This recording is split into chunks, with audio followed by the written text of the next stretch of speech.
My name is Ralph, and I'm an alcoholic.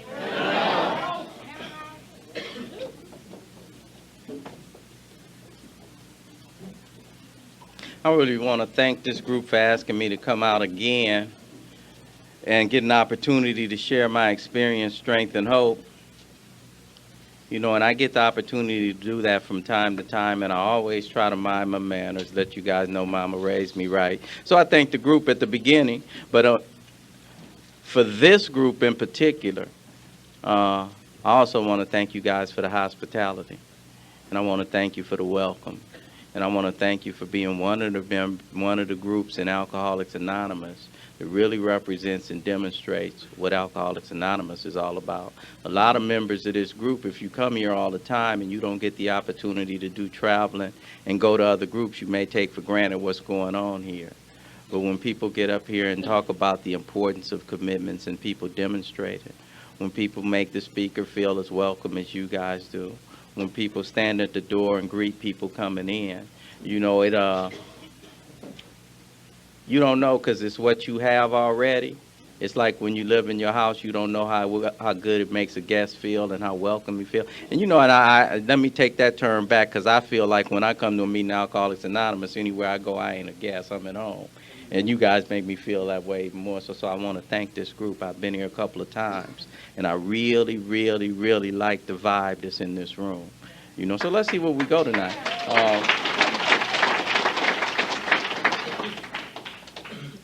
And before we go any further, I want to take this opportunity to welcome our new friends, at least those of you who identified as being new. I want to welcome you, Catalina, welcome you, John, Ryan, Roger, Rhonda. A lot of R's. Ralph, some with the R's, huh? But I want to welcome our new friends to the Fellowship of Alcoholics Anonymous, and I want to let you guys know, like I know, if you be the alcoholic of Ralph's variety, this is probably the best step you can take from the cradle to the grave.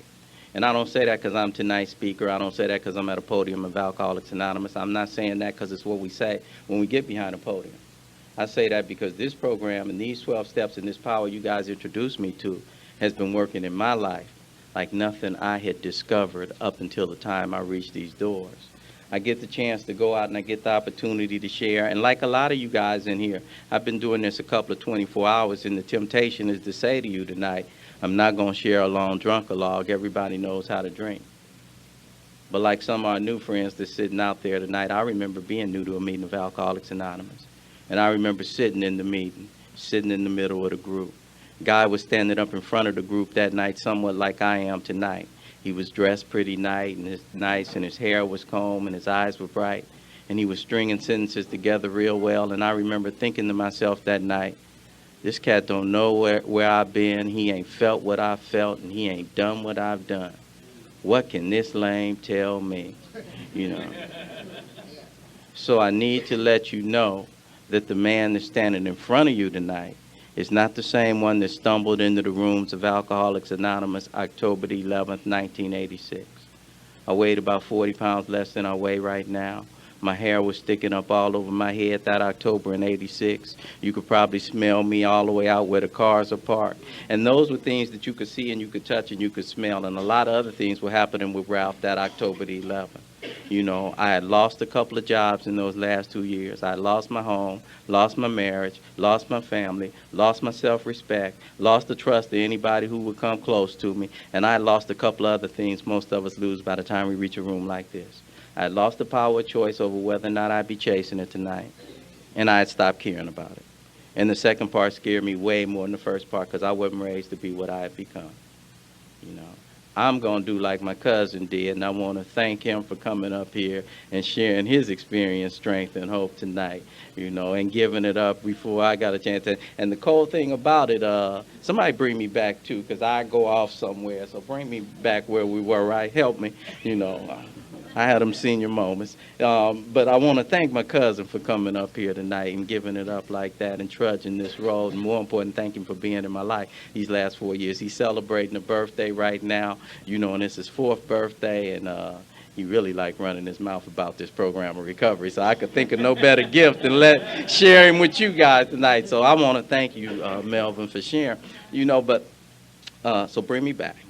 Somebody bring me back. So anyway, Oh, I'm going to share like he did, in a general way, what I used to be like, what happened, and what I'm like today. Because somebody sitting out there like Ralph was, thinking to themselves, if you hear what it is that we're going to go through tonight, you might be driven to think to yourself, damn, I used to do that. Man, I used to feel like that. Shit, I used to act just like that. Or more important than all them, man, if he can do this, I can do this too. I too want to have this thing. And that's what the program Alcoholics Anonymous is really about. Each one teach one. You know, I grew up in South Central LA, hard to watch. You know, I come from a large family, 6 brothers, 6 boys in my family. I have 5 brothers. Grew up in a little 2-bedroom apartment. You know, moms and pops stayed in 1 bedroom. The 6 boys stayed in 3 bunk beds in the other bedroom. Earliest memory of Pops was he was an alcoholic, and I didn't want to be like him.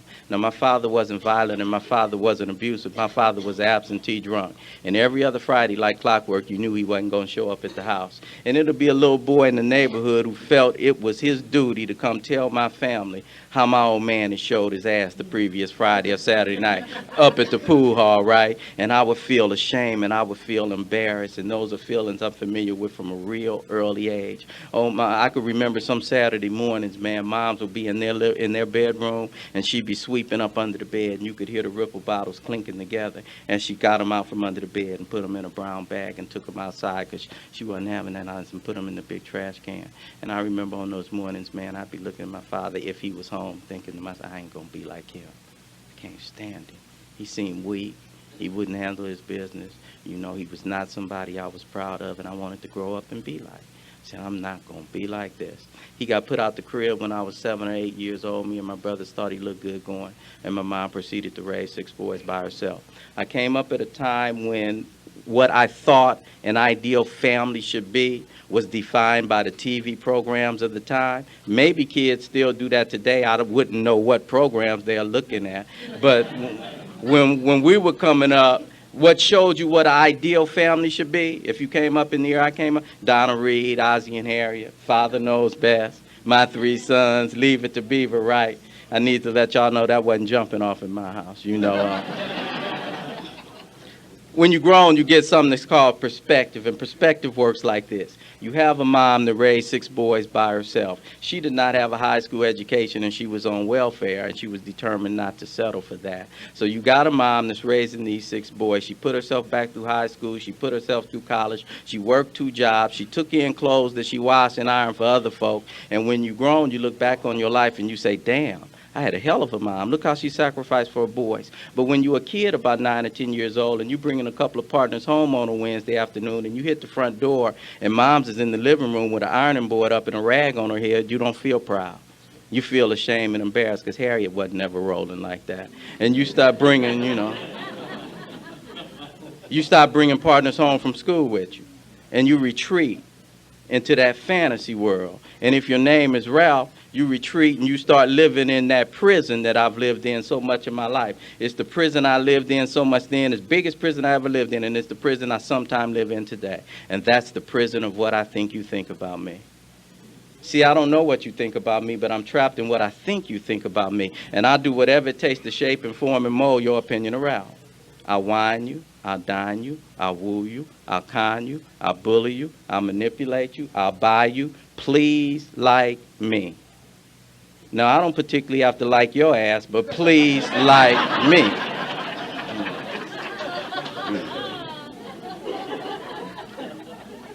You know.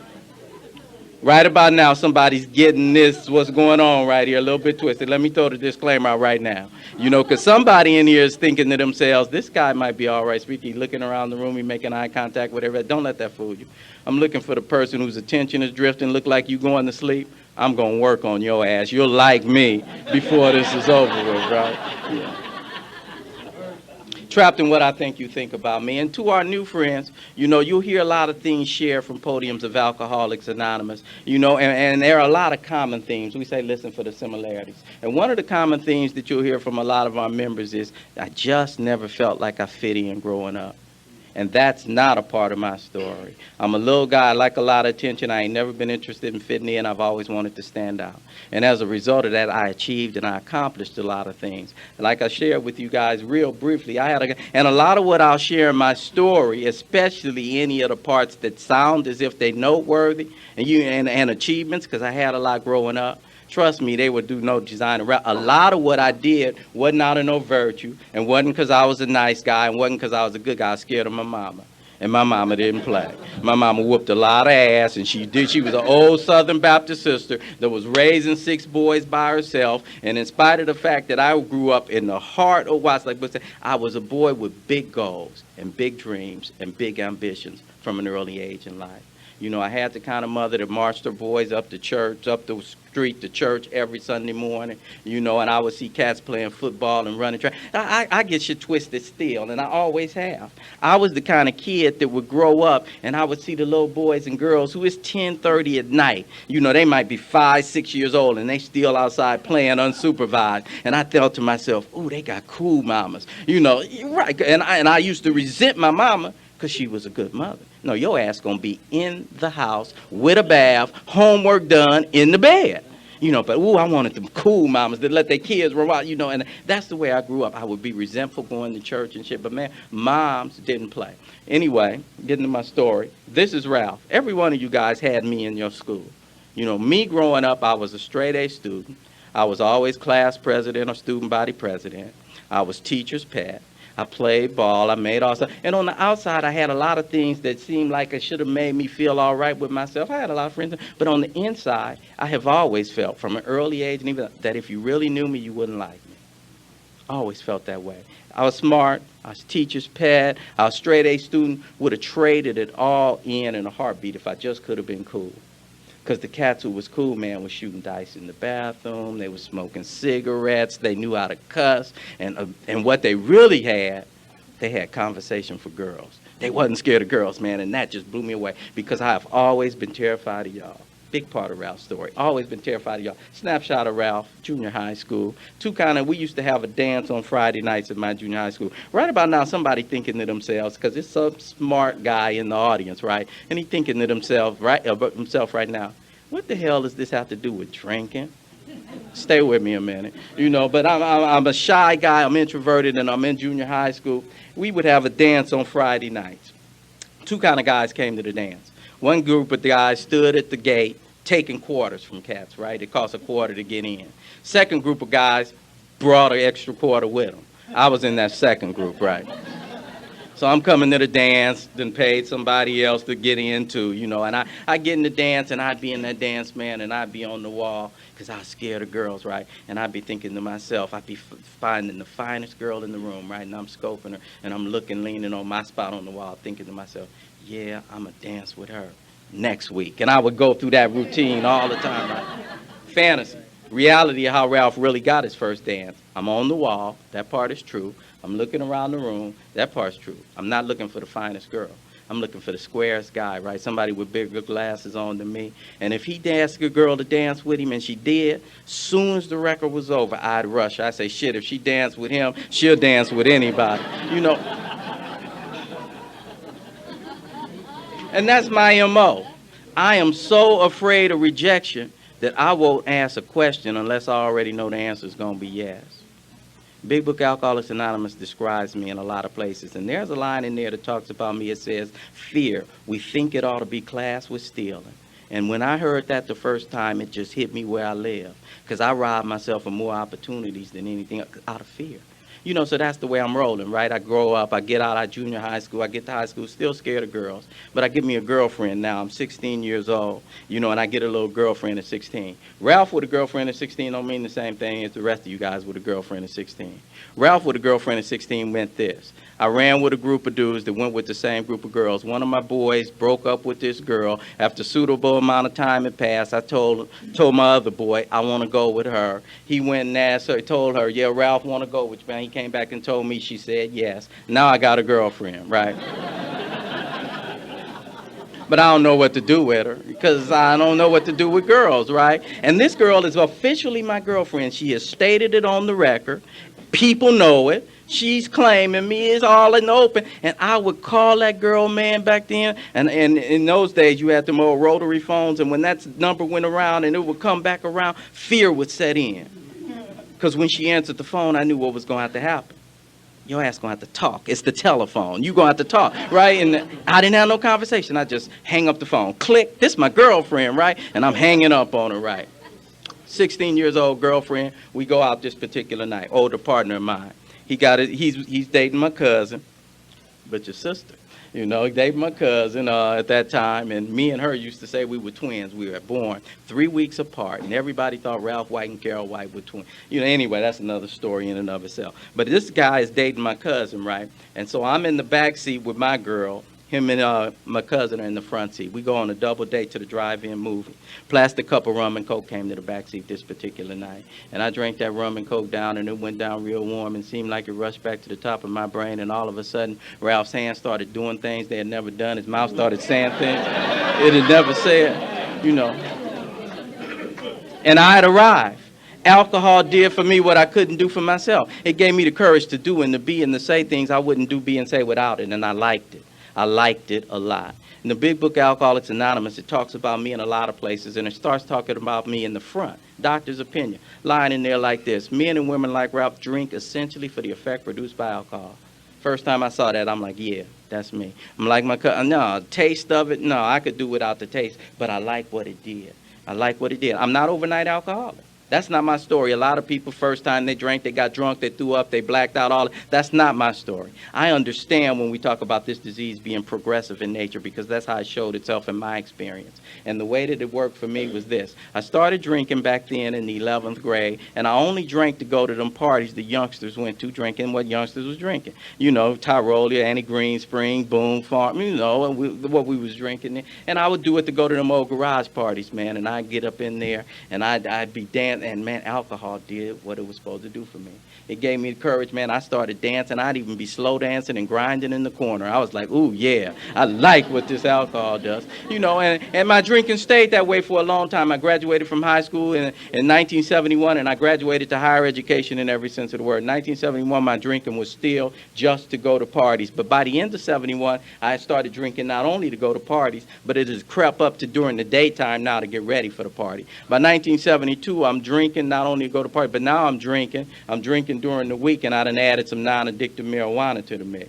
By 1973, I'm drinking, I'm smoking, I'm getting loaded on a daily basis, and you couldn't have told me it was anything wrong with the way that I was living. Big Book Alcoholics Anonymous says at a certain point in my drinking career, I won't be able to tell the truth from the false. And the way that worked for me was this. The way that I'm getting loaded, ain't that the way everybody do it?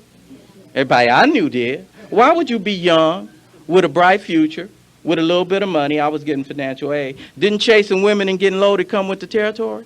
In those days, man, if you came over my house and I couldn't offer you something to drink or something to smoke, I wasn't being a good host. And if I went over your house and you didn't do the same for me, not only weren't you being a good host, wasn't coming over your house no more. For what? We didn't have nothing to discuss. You know, in the year that I am so glad I came up at the time I came up. I'm serious, because I had a lot of good times. You know, I had a lot of good times, and I had some good get low because, man, now, youngsters, I feel so bad. 2002, you got to worry about sexually transmitted diseases. You got to worry about AIDS. You got to worry about all this old bullshit. Man, when I was coming up back then, early 70s, go to a club, I'd have a one-question interview for a girl. You get high? If not, next.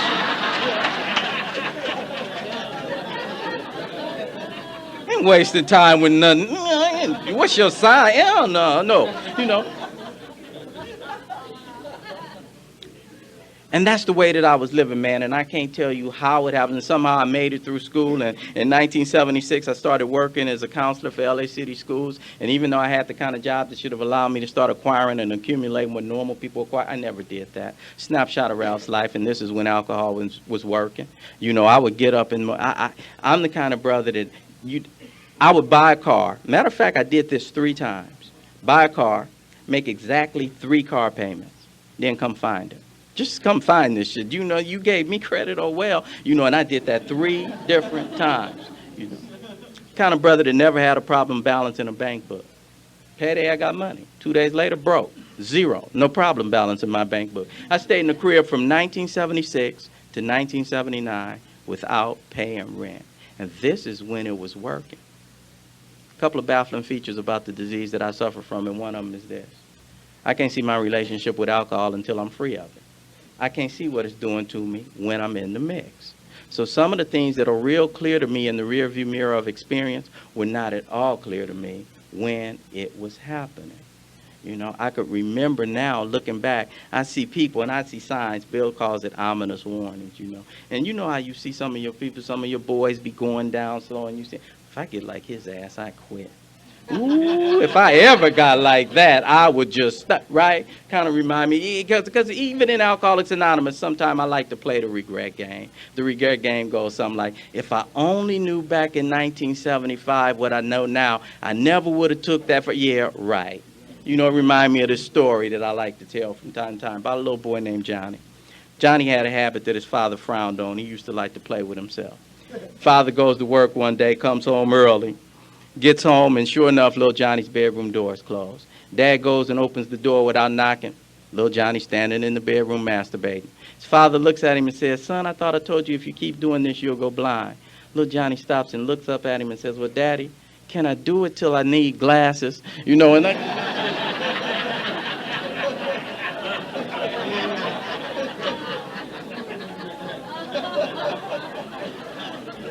and that's a perfect description of me in the life. I'd see other people going, I'm just going to do it right, you know.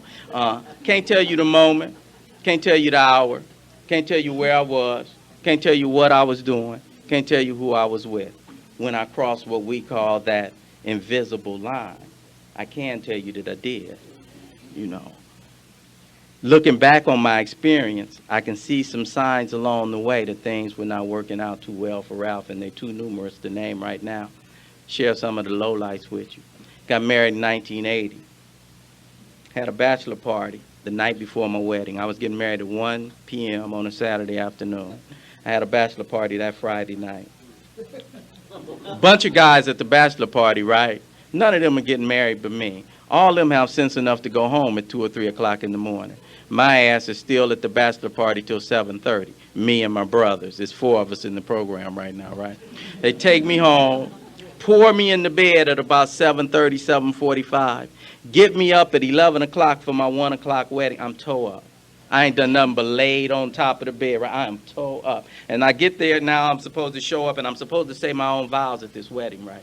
I wobble in there. My then wife-to-be took one look at me, wobbling in there. She looked at me. She looked at the preacher. She said, scratch the own vows. Say the regular on his ass, right? So now my lines are cut to 2 words. So I get ready, you know. So it gets to me, I get ready to say I do. I say I and threw up all over the hall.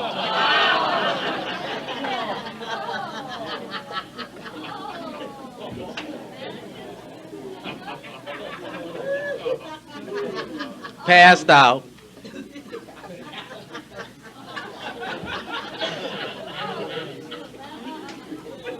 Have not taken a wedding picture to this day. Pitiful and incomprehensible demoralization.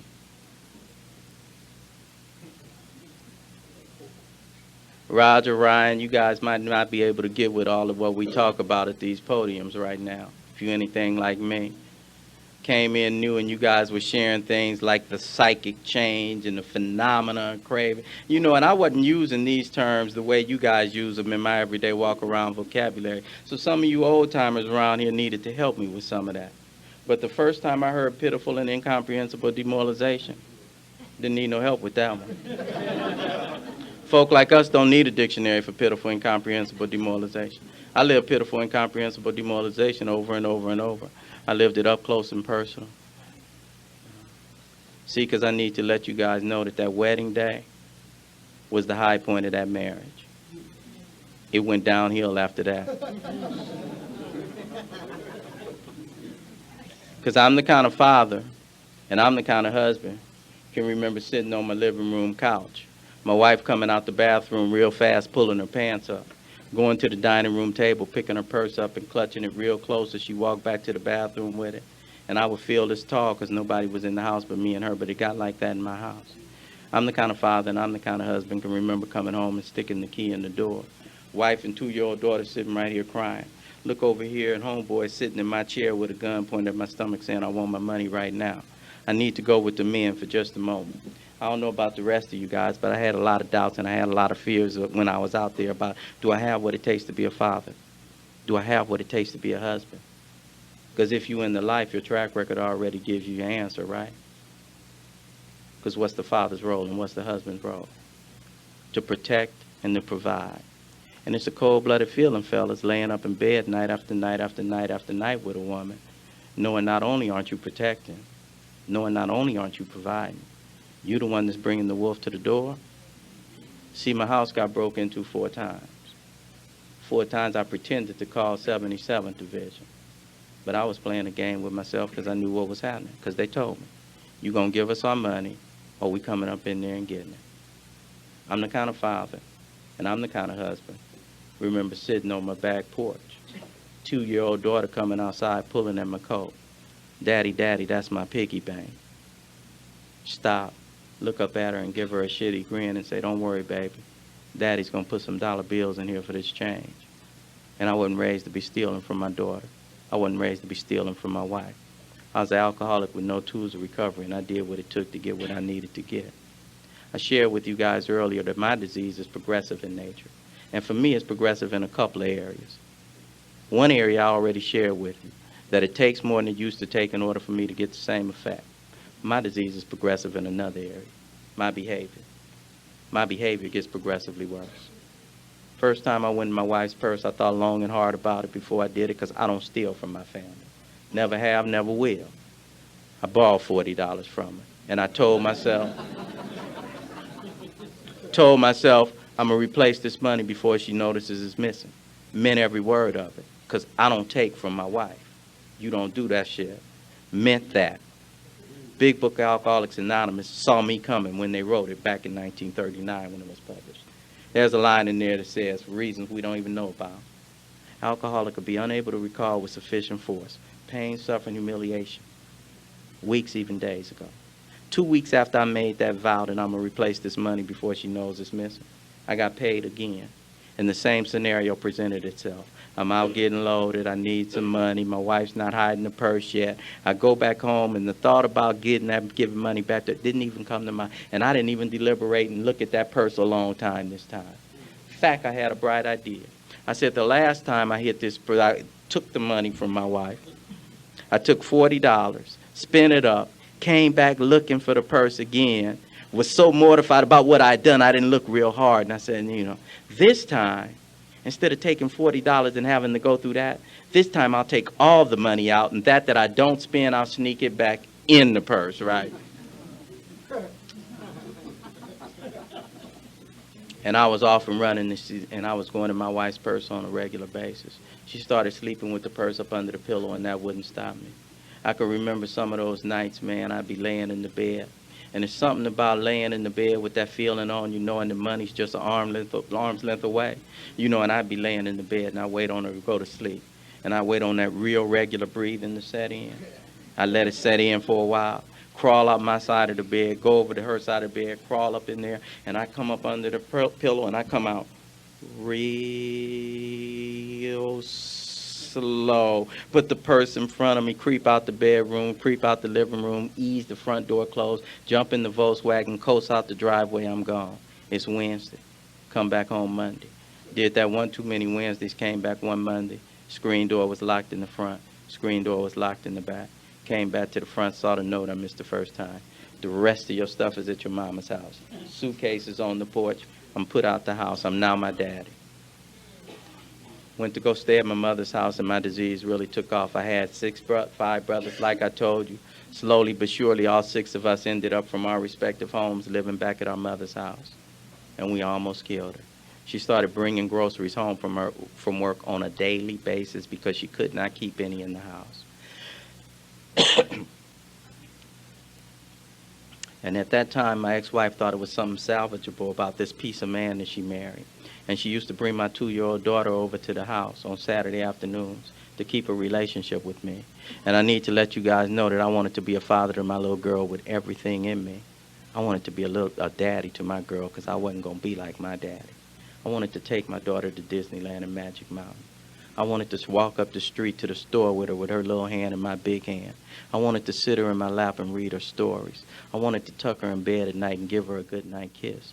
I wanted to get the look from my little girl that I've seen men in this fellowship get since I've been here. The look like this is my daddy and this is my hero. And the best I could do on those Saturday afternoons, man, was 30 minutes. 30 minutes. And I'd disappear, tell my mom, I'm going to the store to get Rain some ice cream. It'll be Saturday afternoon, and I'd come back on Monday. I'd sneak back on Sunday night when her mom was picking her up.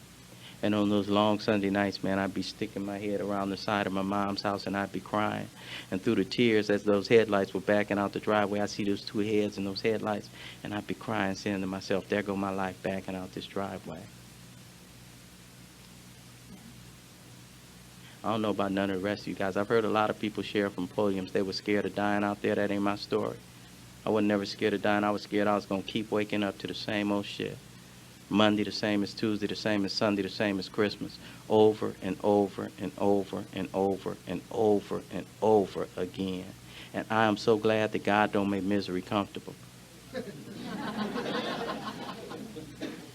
And on October the 11th in 1986, I got miserable enough and I got tired enough that I got directed to my 4th program of recovery, the Harbor Life Center in downtown Los Angeles on Skid Row. And on October the 13th, I went into that facility. And that night, they took me to a meeting of Alcoholics Anonymous. And a speaker came in and shared his experience, strength, and hope. And he was standing up somewhat like I'm standing tonight. And when I went to that meeting, I was full of remorse, and I was full of guilt, and I was full of I'll never be able to forgive myself for the things I had done. You know, because when I came in here, what I've shared with you guys is just the tip of the iceberg. Didn't share with you when I got put out of my house and went to stay at Mom's house, I started stealing out of Mom's purse. Didn't share with you when I got put out of my house and went to stay at Mom's house, a check came to one of my little brothers in the name of R. White. All of us are R. White. Took that. Didn't share with you when Grandmama gave me $200 for the family reunion in Atlanta. If it wasn't for my mom, she never would have saw Georgia.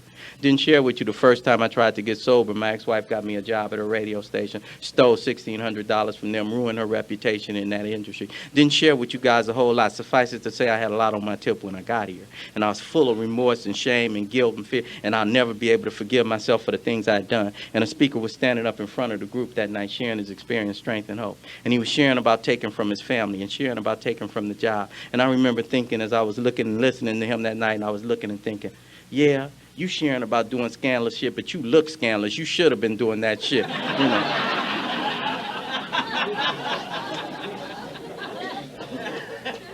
I'm different. I wasn't raised that way. Y'all ain't gonna hear my business.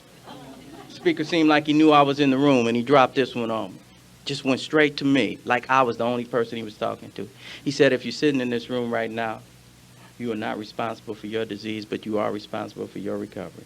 And you have just now tapped into a source of power much greater than yourself. And you don't have to drink and you don't have to use no matter what, provided you are willing to fulfill some conditions. Caught my attention. He went on to say, this is the only club you can be a member of where the worse off you are when you get here, better off your chances of staying. And I got the message of hope at that first meeting of Alcoholics Anonymous that I went to. He described to me what I suffered from, and what I liked about him is he did it in the first person.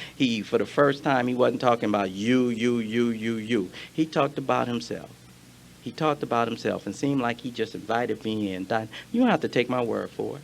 You know, he shared that I suffer from a disease that's physical in nature. That whenever I take one of anything, Ralph, check out your own experience. You ain't got to listen to me. When I take one of anything, no matter what I have to do, where I have to go, who I have to see, no matter how great the wish or the necessity, my experience shows me my body takes over, and I have to have another. Now, I ain't got to have a medical degree and understand why that happened. I really ain't got to try to get with the endorphins and the pleasures, and some of y'all been in the programs and shit. I ain't got to get with that. You know, I like the way the book puts it. It explained things that have been unexplainable. If somebody in here is like Ralph and is baffled about why I did the shit I did, my wife used to look at me and say, God damn, how come you can't make it home with a dime out your check? And I'd close down and I'd withdraw and I'd be thinking behind my close down, how come I can't make it home with a dime in my check? Explain things that have been unexplainable. So when I said, I'm just going, and he said, Ralph, how many times did you say I'm just going to spend 20? What happened? Whole paycheck. How many times you say I'm just going to happy hour? What happened? Whole paycheck. How many times you say I'm just going to stop off by my boys? I got hour. What happened? Did it happen once? Did it happen twice? Every 2 weeks from 1979, 1985. Whole paycheck. I can't drink because of my body. Okay, Ralph, smart guy, how do you explain stone sober my car seemed to drive to the LIQ on payday? Second part of this disease. Mental obsession. The obsession that somehow, someday I'll be able to control and enjoy this magic potion I discovered all those many years ago. I can't drink because of my body. I can't stop because my mind refuses to accept that fact. I'm powerless. Third part of this disease, spiritual malady, sometimes known as a soul sickness. And in the big book, Alcoholics Anonymous, it tells Ralph, if you work on the spiritual, the mental and the physical will straighten up. And that's what we're in here talking about, ladies. If you're sitting in here right now, and a lot of times it gets twisted, it gets lost, and a lot of people put a lot on it, more than it has to be. People will call it the steps, the work, the process, the program. What is it where I really live? And Bill puts it in a way that I really like, what it is that we're doing in this room right now. He calls it a manner of living that really works. A manner of living that really works. If you're sitting in this room right now and you think this program is just about not drinking and just about not using, shortchanging the program, and you shortchanging yourself.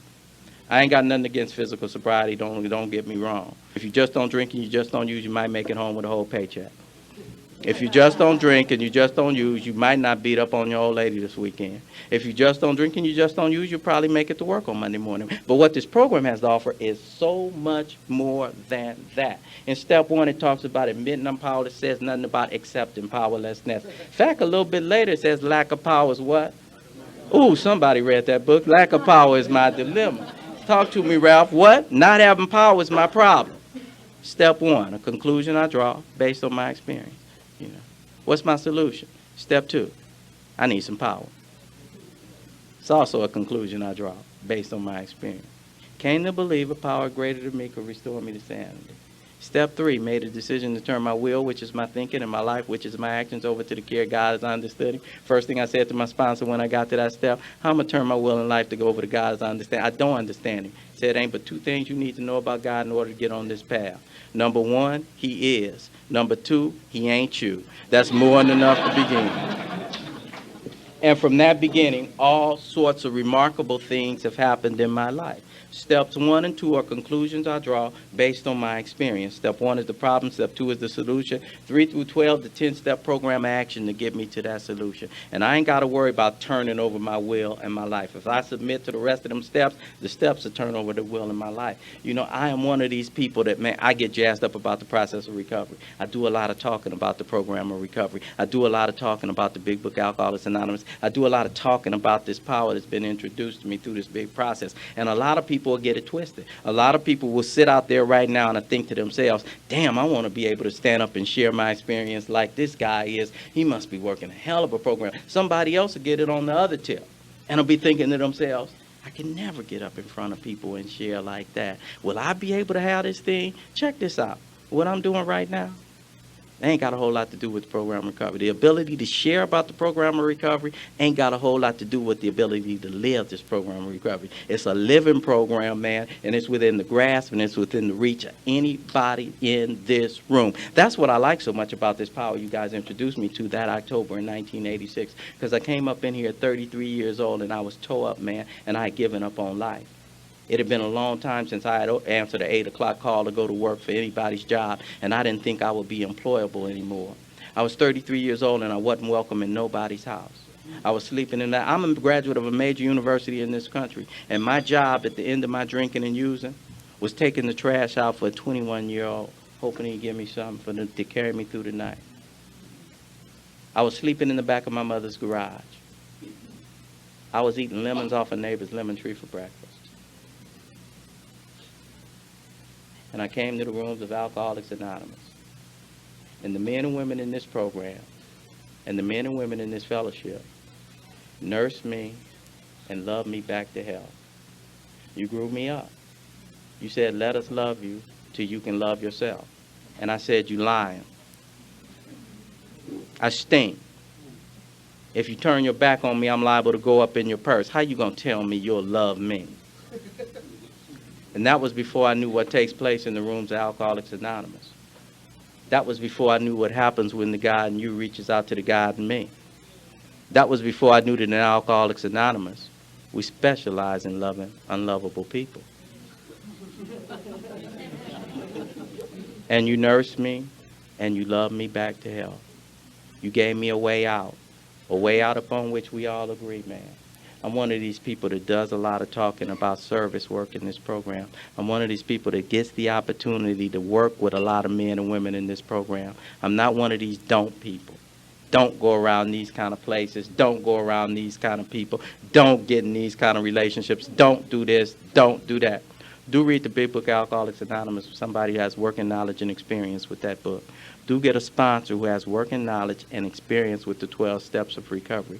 Do go to a lot of meetings of Alcoholics Anonymous. Do work with another alcoholic. Do apply the steps to the best of your ability to your life right where you are right now. Do get in touch with a God of your understanding, and then do whatever the hell you want to do. This program is about living. It ain't about losing. And that's been my experience, man. Join us on the broad highway. I'm one of these people, you know, October the 11th and 19th, on October the 13th, this day, 16 years ago, a scared little boy posing as a man, 33 years old, clothed in clothes from the clothing room at the Harbor Light Center in downtown Los Angeles, sat in here like some of our new friends are sitting in here right now. Ryan, Roger, Catalina, Rhonda, and John. And they told me, we know what you were thinking. I'm jittery and alone. I can't do this. But you can. You have just now tapped into a source of power much greater than yourself. And to duplicate with such backing what we have accomplished is only a matter of willingness, patience, and labor.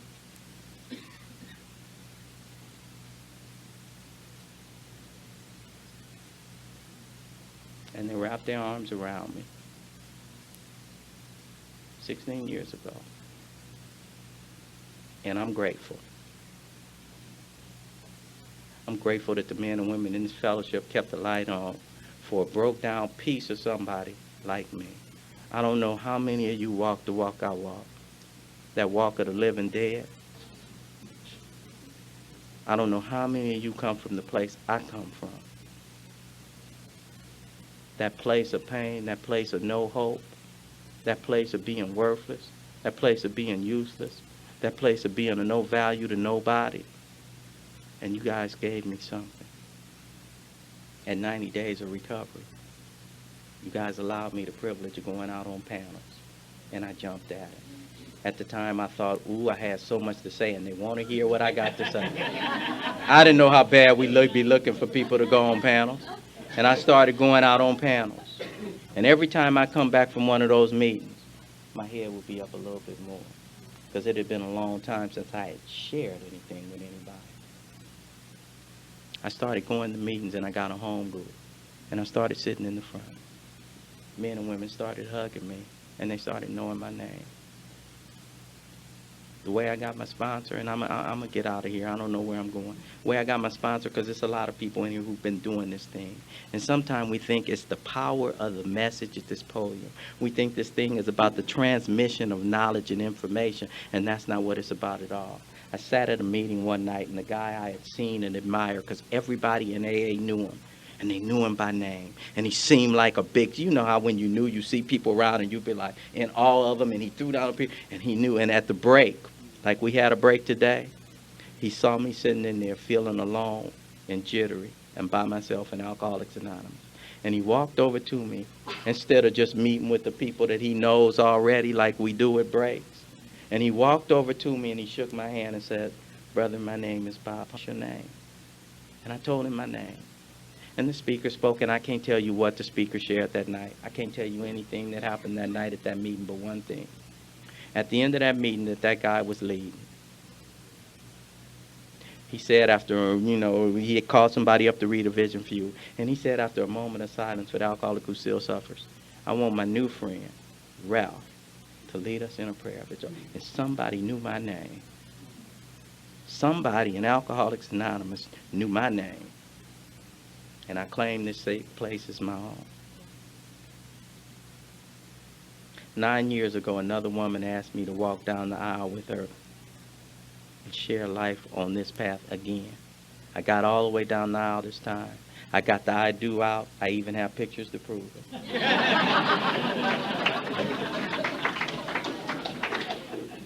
Before I left tonight, a little 7-year-old girl, I'm 7-year-old now, gave me a kiss.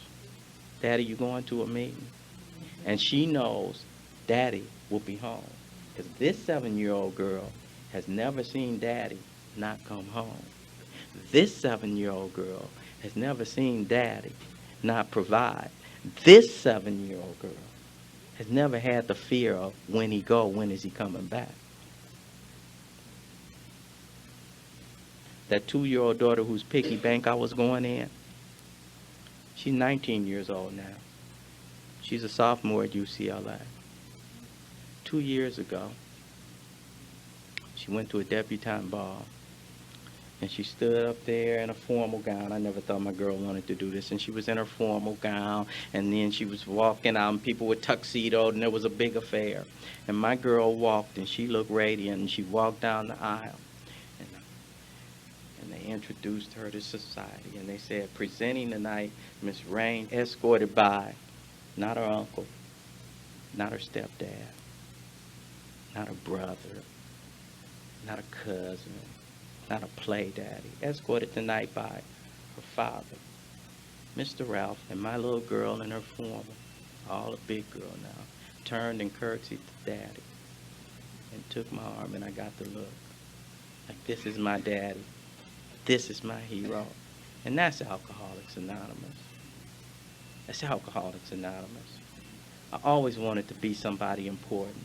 I always wanted to do something special with my life. And I can think of nothing more important and nothing more significant than being a participating member of the life-saving, life-changing experience that is Alcoholics Anonymous. I am very aware of why it is I'm sober. You never hear me say I don't know why I'm sober. Know exactly why. I get a blessing so that I can be a blessing. Recovery for me is a gift from God. What I do with my recovery, that's my gift to God. My name is Ralph. I am an alcoholic.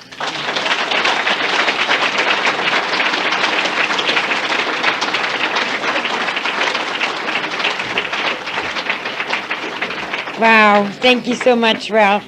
Could we please have one more round of applause for him?